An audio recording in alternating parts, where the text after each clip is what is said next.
Hey everyone, thanks so much for tuning in. It's been a while, life's been crazy. Hopefully I'm getting back into the swing of things, but we shall see. Here's one that I have been carrying lately. We're going to look at the Kizer Minitherium. This is a design from Elijah Isham. And no doubt you guys have seen quite a few of his knives before, either on my channel or just, Instagram, YouTube, whatever. Elijah has brought, I don't know, maybe like futuristic, modern, even a little hint of fantasy knives into, the EDC community or the knife world in a, kind of in a tasteful way. But when you see his work, it's pretty undeniable that it's his work. The Minitherium is a smaller version of course, the Megatherium, which was one of his first designs, I think, that hit production market. So anyways, we're going to take a look at this one real quick. Let me show you guys what it ships with these days. It seems that Kizer has improved their packaging, I don't know, a fair bit. Double magnetic closure box. Gets a new insert in here and a new padded case with Velcro opening. It's actually quite nice. That would be nice to carry this knife or potentially others in. So let's move that. And in here we have, oh, you've got a cleaning cloth. I think this is like a warranty card in many, many different languages. And then coupon code for the Tangram stuff. If you guys weren't aware, Kizer has 3 different levels. You have the kind of the nicest level, you have the Vanguard, which is the next step down, and then you have the Tangram line of knives at the kind of the bottom, entry level, price point friendly. They're going to have a bunch of Black Friday sales stuff going on, so I'll put a link down to their webpage below, but like 50% off, and like if you buy a knife you get like a free neck knife if you're in the first 60. So anyways, just look at the links, follow that link on Black Friday. You might end up with some really inexpensive knives that you may or may not love. I don't know, buy what you like. So alright, let's get into the specs, overall impressions and details. I always like to say I'd love to keep this quick, but we will see what happens. So Minitherium, again, based on the Megatherium, it uses a unidirectional carbon fiber for the scales. You have inset stainless steel liners here that obviously give rigidity, create the lockup. You do have a titanium pocket clip with a nice subtle blue, titanium backspacer with a nice subtle blue, a high height flat grind. Blade steel's S35 yen. It does run on ceramic bearings and have a ceramic detent ball. Uses a flipper and an opening hole for your various opening methods. Now, as always, this is a sample size of 1.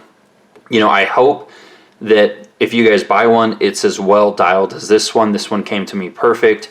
I'd love to say that that's going to be the case for every single one, but I just don't know. Looking at some of the reviews from buyers on Blade HQ, looks like some people got some with some softer detents, so I don't know. Keep that in mind. So specs. A couple different size comparisons. We have the Kershaw Dividend, one of my favorites in this size range, and then we have the Mass Drop Gent, another must-have kind of in the size range. Blade length is 3 inches, handle length 4.1. We've got 7.1 overall. Handle thickness comes in at 0.45 inches. The handle width in the closed position is a pretty bulky 1.3 inches. And it does weigh in at about 2.98 ounces, just under the 3-ounce mark. Blade stock, 0.12 in terms of 0.12. Here it is next to the Kershaw Dividend, fairly close, a little bit thicker. Here we are next to the Gent. Looks like a little bit thinner than the Gent. I don't have calipers on me, not a huge deal.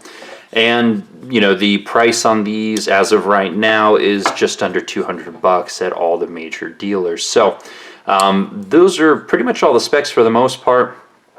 Overall impressions, I really like this one for a number of reasons. One, obviously the unidirectional carbon fiber is beautiful. I like the inset liners, or the subset, inset, whatever.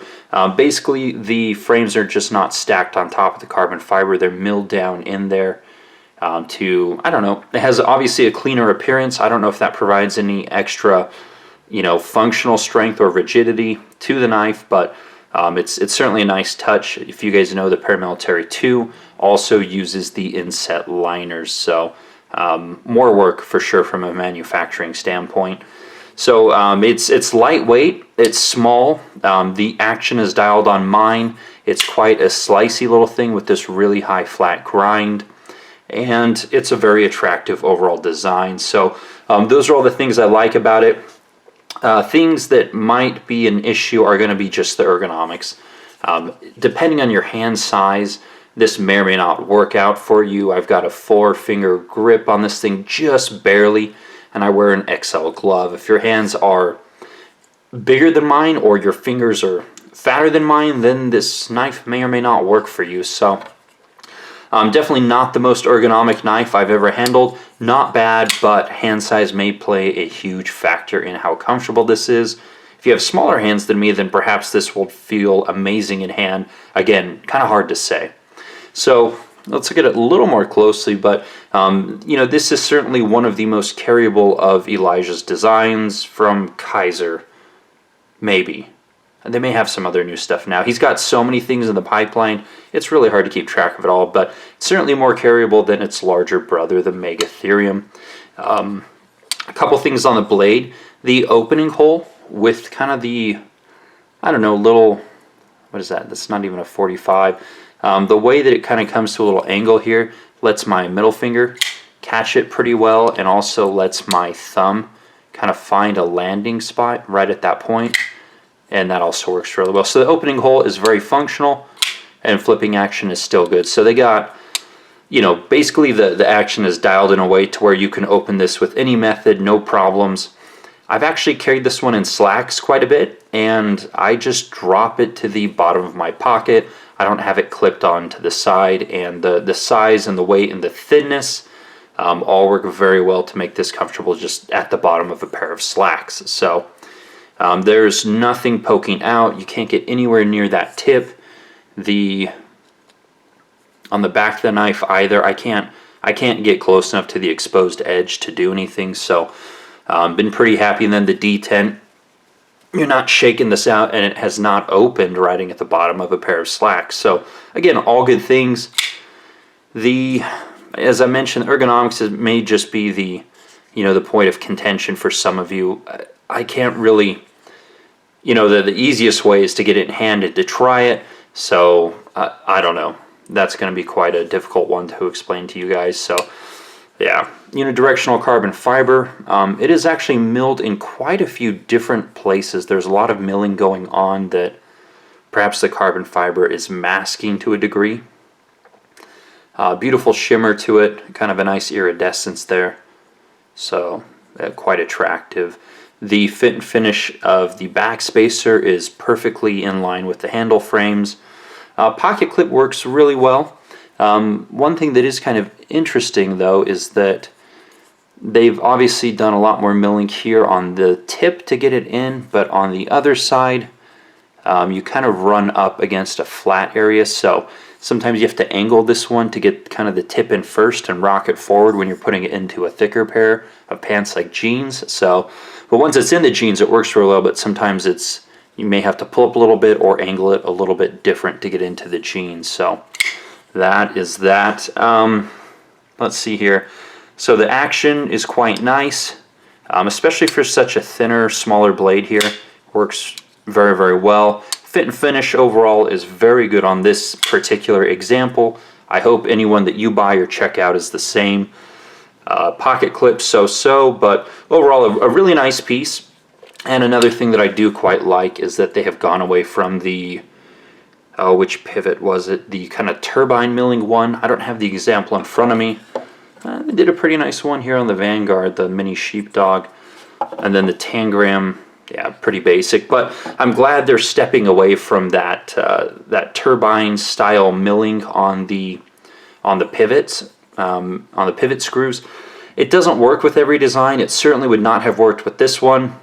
And a lot of people are really sick of that, milling on the pivot screws. So glad to see something more basic. I'd love to see some new milling on some of the other pieces that they do. So yeah, nice piece. If you guys did pick up one, Curious to hear if the action is nice and clean and breaks really well like this one, or if you guys have had any problems, as some of the potential buyers or reviews on Blade HQ indicate. So anyways, nice piece, great job, Elijah. I hope this one does really well for you. I think it's a fun piece to carry, and I've really enjoyed using it. It's a pretty slicey little knife. So all right, that's it for this video. Comments, questions, let me know. Hopefully more videos to come, and hopefully I'll do them in a timely manner. So thanks so much for watching, guys. You can follow me on Instagram for daily content, and I'll see you soon.